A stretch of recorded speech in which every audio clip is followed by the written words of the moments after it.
Danau terluas di Asia Tenggara dengan pulau indah yang sering disebut sebagai kepingan surga. Apalagi kalau bukan Danau Toba. Selain memamerkan keindahan alamnya, danau vulkanik terbesar di dunia ini juga merupakan rumah berbagai jenis ikan.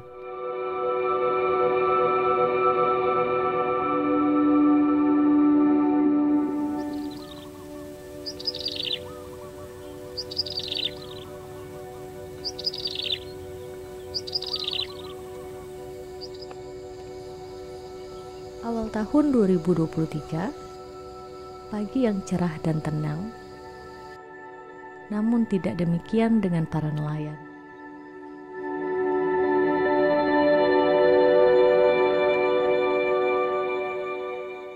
Dua tahun terakhir, mereka resah dengan hasil tangkapan yang terus menurun drastis.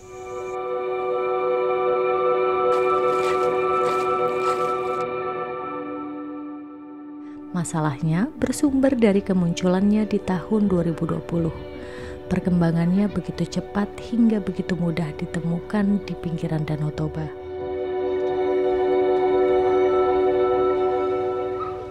Ikan red devil, masyarakat setempat mengenalnya sebagai ikan lohan merah. Keberadaan ikan ini dianggap penyebab berkurangnya populasi ikan lain di Danau Toba yang mempengaruhi hasil tangkapan nelayan.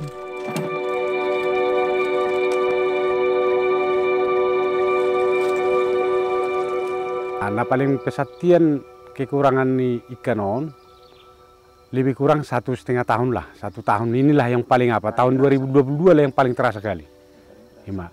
Paling terasa tahun 2022. Perkembangan nih mujahir sangat menurun drastis. Jadi pendapatan kami setiap harinya paling maksimal 2 kilo per hari. Jadi mau hamian bodoh kami minimal 10 kilo, minimal 1 hari. Nah, ini perbedaan nak. Jadi mau 2 kilo per hari, dan boy untuk mencukupi itu keluarga. Nah, ini khususnya paling utama nah. Jadi tanggapi setiap hari kami menjual. Kalau kami 2 kali seminggu, main 1 kali seminggu, songoni mak. Joli papung maju hasilnya baru ditulak mah toke.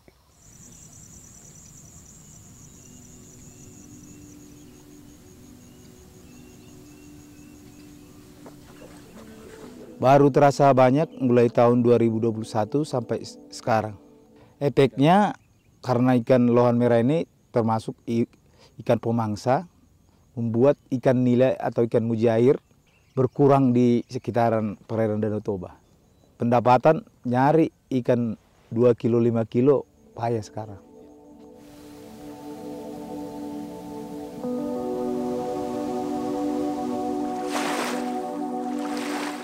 Paling terasa lah gimana kepunahan di Kijahiri duttung lah. Jarang jumpa nih lewat. Bolo kasak biasa hari lah lewat kita mengaluga, mersolu, lewat do bereng di Kijahir. Lo kanak nasional juga jarang belai. Berarti memang jelas karena siedu pengaruh nih lohan. Mulu tahun 2020-2010 sih tamat dalam lah. Loro kita 1 hari boleh bagat cuaca nggo 5 kilo lah bodo pilu luat tadekeng.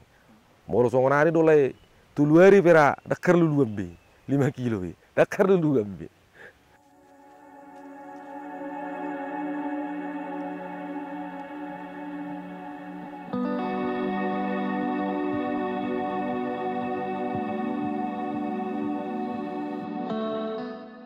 Bukan pilihan mudah bagi para nelayan untuk menangkap ikan ini, sebab harganya yang tergolong murah.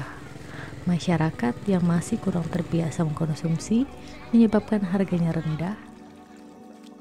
Harga di nelayan hanya Rp10.000 per kilogram.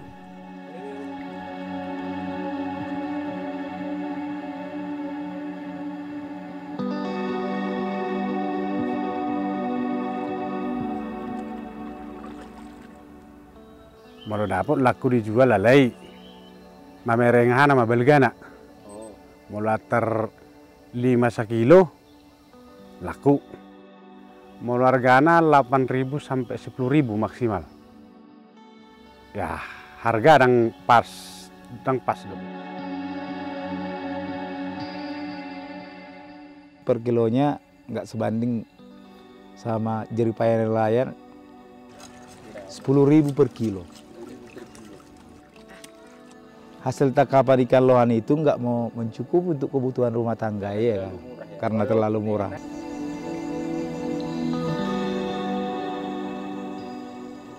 Peminat tuh orang pasar dangadong, bolo dapok tapi marsak dohi tak, tu dia jual otak.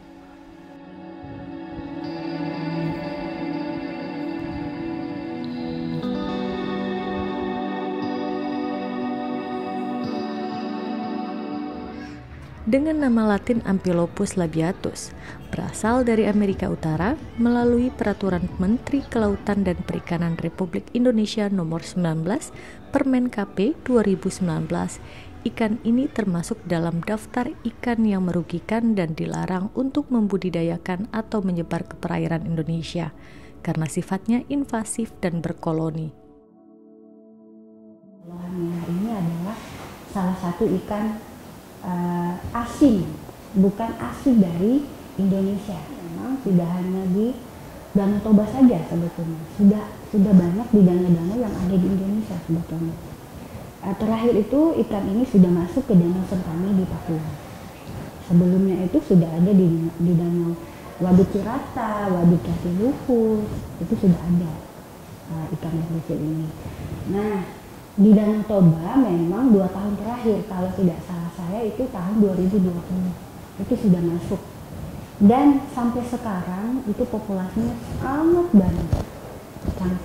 Nah, diduga ikan ini masuknya itu dibawa oleh kolektor ikan hias yang memang mungkin diduga sudah mempunyai devil yang banyak. Kemungkinan mereka membuang ke danau. Nah, kemudian mungkin bisa juga terlepas dari jaring apung yang ada di Danau Toba dimasukkan oleh pembudidaya yang mengira ini adalah ikan nila. Ya, karena ikan nila ini sebenarnya dengan ikan red devil itu masih satu keluarga, masih satu famili sebetulnya. Memang secara kasat mata itu mirip.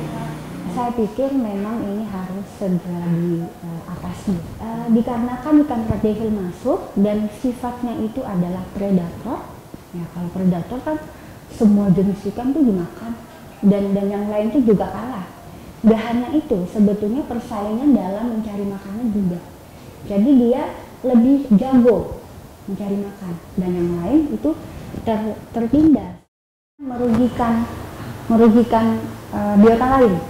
Nah, kita lihat sendiri biota asli dari ikan Danau Toba yang asli itu kan semakin kesini itu semakin berkurang, semakin menipis populasinya, dan itu yang dikatakan sebagai hama.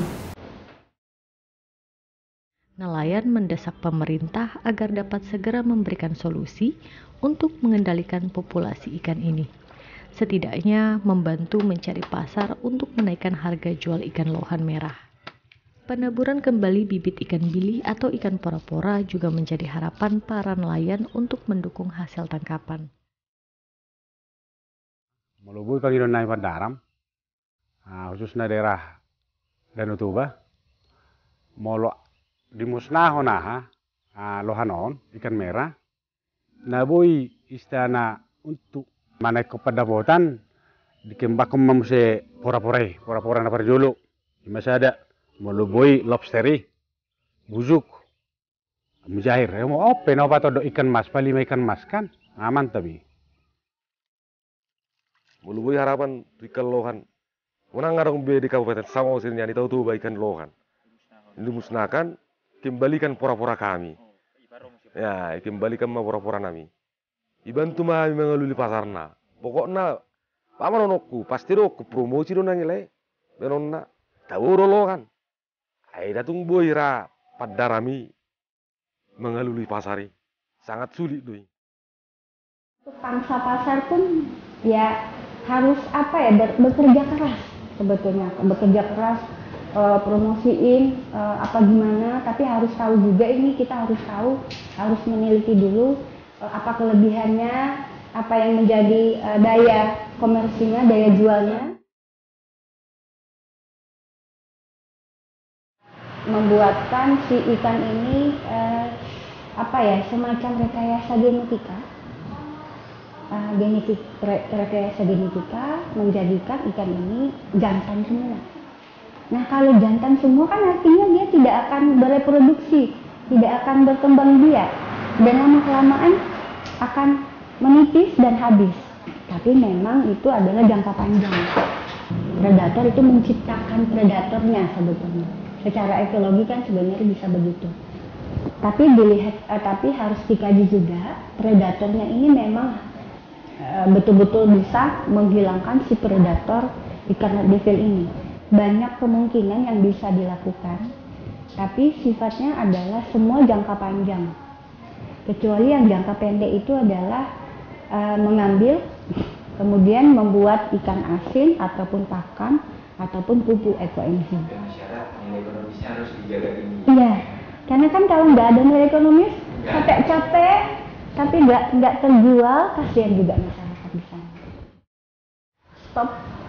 Stop mengintroduksi, ya, memasukkan ikan yang bukan ikan asli dari Indonesia ke danau. Kenapa? Karena memang hidupnya itu sangat cepat perkembangannya dan mengalahkan ikan asli dari Indonesia. Nah, itu.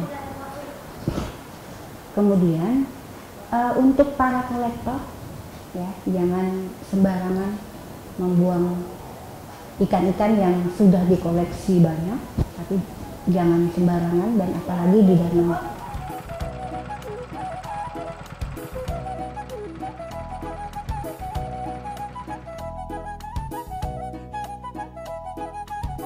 Merupakan program prioritas pemerintah dalam pengembangan pariwisata, kelestarian ekosistem Danau Toba harusnya menjadi perhatian khusus untuk mempertahankan keragaman hayati dan kualitas air danau.